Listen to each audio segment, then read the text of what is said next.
1, 2, 3.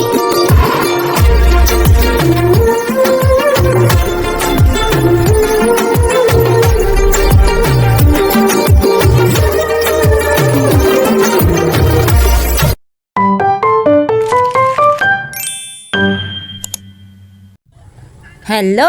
What's up, madlang people? Hello mga Mariko, it's me again, ang inyong Maren content creator na feeling sikat kahit walang nag-react, ang inyong Mars Teresa Dizon.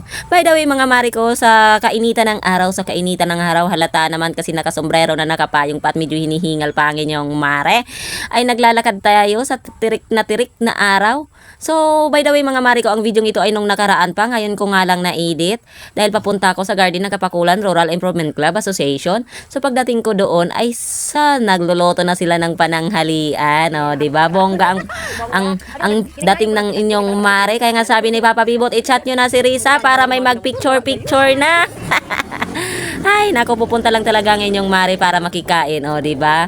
Walang hiya talaga. Pagdating ko doon sila, pahinga time na kasi tirik na yung araw, mag-11 na kaya ayun, si Mama Gaga doon sa baha sa kabila nagluluto ng kanin tsaka yung panda, tapos yung iba naman dito sila Ate Sheila ay nag-iihaw ng tuyo, o diba, bongga.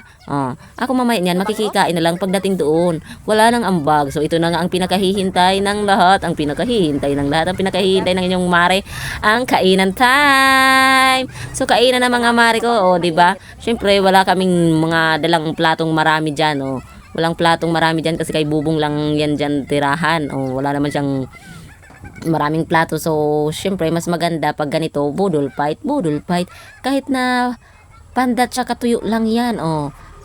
Masarap na ang kainan. San ka pa? Mapaparami ka na, 'di ba? Kahit tuyo, oh. Pag tuyo ang ulam, mas mapaparami ang kain mo. Oh, ikaw kumakain ka ba ng tuyo? Siguro hindi kasi yayamanin ka eh. So, syempre mga Mare ko, pagkatapos ng kainan, balik trabaho na ang mga person. Bandang alauna ng hapon, balik na naman sa trabaho. Sipag pa para sa kaunlad ng ekonomiya. Laban kababaihan para sa ating lipunan. Ay di wow. So, ito na nga mga Mare ko, ito ay yung project ng Kapakulan Rural Improvement Club. So, syempre nandito kami nakikitanim sa lupain ng aming butihing barangay Kapitan Nestor I. Aganan. Wow, kompleto. Ayan. Ngayon, ito na siya. Ayan, makikita nyo na, medyo may kalaparan. May ilang flat na ang may tanim. Syempre, ang papel ng inyong Mare ay taga-video na lang.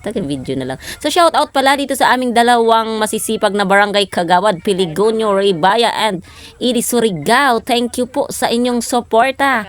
At kami inyong hindi pinababayaan at kami inyong laging tinutulungan at sinusuportahan. Asahan nyo ang aming boto sa susunod na eleksyon. Idi wow.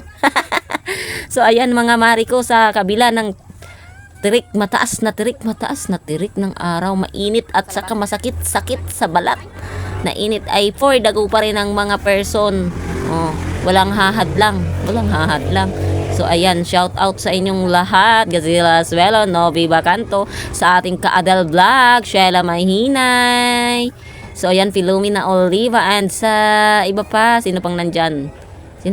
So ayan, nakatarikod ang aming barangay Kagawad. So ito nga pala ang aming masipag na presidente, papalo nyo na rin, Joby Dalanon Soriga. So ayan, si Ate Amy, for the go, Ate Amy, go.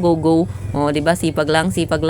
Itong sinasabing laban para sa ikauunlad ng pamayanan at para sa ating kababaihan. Hindi pwedeng tayong kababaihan ay pambahay lamang at naghihintay ng sahod ni Mister. Kailangan din natin lumaban ng patas. Ang daming alam. Ay, nako Mare. So ito na nga mga Mare ko, maraming salamat sa inyo. Sana patapusin nyo ang video ito, kung maaari nga po. Pa-comment naman dyan, pa-heart o kaya pa-share, blah blah blah. Thank you. Please support always.